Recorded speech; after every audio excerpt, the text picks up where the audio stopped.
Vocês acompanharam o voto vergonhoso do ministro Gilmar Mendes sobre a prisão preventiva de Daniel Vorcaro? Prestem atenção. Embora o Gilmar tenha acabado acompanhando a manutenção da prisão, o conteúdo do voto dele é uma das coisas mais escandalosas que vimos ultimamente. Ele não usou o tempo dele para analisar o crime em si, mas sim para construir um ataque direto, agressivo e estratégico ao ministro André Mendonça. O que está em jogo aqui não é apenas a liberdade de um investigado, é um recado claro. Gilmar Mendes está tentando de todas as formas colocar barreiras na investigação, e eu vou mostrar para vocês, ponto por ponto, como esse teatro foi montado e por que o Gilmar parece estar agindo mais como um advogado de defesa do que como um magistrado da Suprema Corte. Vamos entender o xadrez que aconteceu ali. Nos bastidores, o que se comenta é que o Gilmar não conseguiu convencer o ministro Cássio Nunes Marques a votar com ele pela soltura.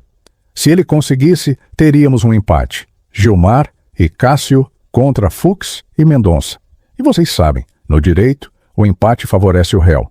O Vorcaro seria solto. Como ele percebeu que ia ficar isolado e que ficaria feio votar sozinho pela liberdade de alguém com tantas evidências contra, o que ele fez?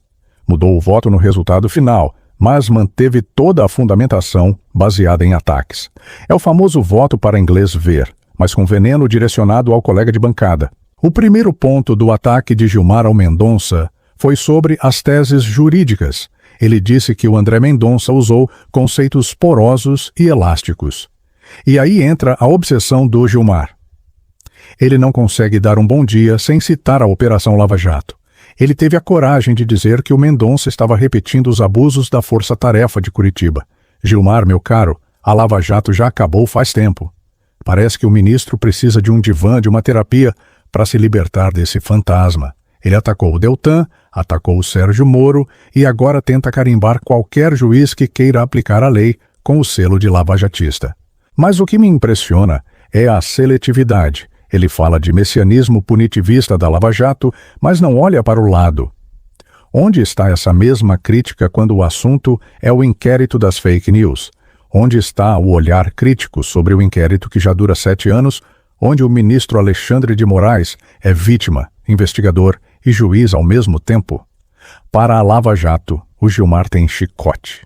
Para o inquérito do amigo de capa, ele tem aplausos. É incoerente, para dizer o mínimo. Eu faço um desafio aqui ao ministro Gilmar Mendes.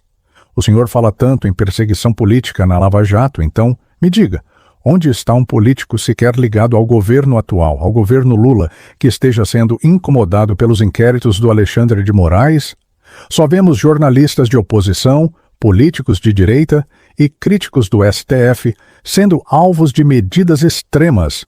Isso o Gilmar não vê? Isso não é conceito elástico?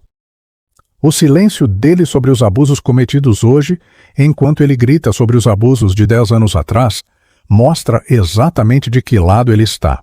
Outro ponto bizarro do voto. O Gilmar resolveu atacar a imprensa. Ele disse que a mídia funcionava como assessoria da Lava Jato. Engraçado ele falar isso, né? Quantas vezes vimos decisões sigilosas do gabinete do Alexandre de Moraes vazarem em tempo real para certos jornalistas da grande mídia? Quantas vezes a defesa só ficava sabendo do que acontecia pela televisão? Aliás, o Gilmar também é mestre em dar entrevistas sobre processos que ainda nem julgou. E tem mais, ele criticou o uso de prisões preventivas para induzir delações. Ué, Gilmar, e o que aconteceu com o Mauro Cid? Ele não ficou preso até decidir falar o que o sistema queria ouvir? Quando é contra o grupo político que o Gilmar detesta, ele silencia.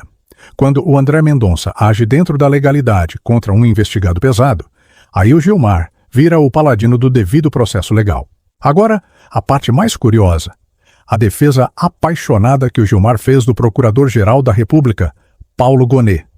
Para quem não lembra, o Gonet foi indicado com a bênção direta do Gilmar e do Alexandre de Moraes. Ele é quase um serviçal dos dois ali dentro. O Mendonça deu uma bronca no Gonet, porque a PGR estava pedindo prazos excessivos para analisar documentos, travando o processo. O Gilmar, do nada, vestiu a beca de advogado do Gonet. Disse que o PGR precisava de mais tempo, que eram muitos documentos. Engraçado, Gilmar.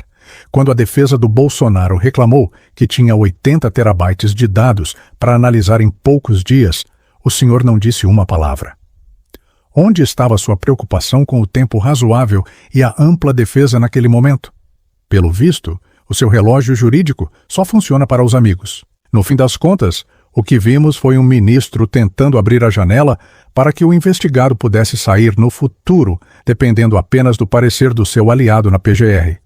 Ele só não conseguiu o que queria porque o André Mendonça foi firme e não caiu no conto do vigário. O voto do Gilmar Mendes não foi uma peça jurídica, foi um manifesto político de proteção ao sistema e de ataque a quem tenta agir fora da cartilha deles. Mas eu quero saber de você, que está me assistindo. Até onde você acha que o Gilmar Mendes vai para proteger o Alexandre de Moraes e o sistema que eles construíram? Você acha que essa fixação com a Lava Jato ainda cola ou já perdeu a validade? Comenta aqui embaixo, eu quero ler a opinião de vocês. Não se esqueça de se inscrever no canal, deixar o seu like para fortalecer o nosso trabalho independente e compartilhar esse vídeo. A verdade precisa circular. Um forte abraço e até a próxima.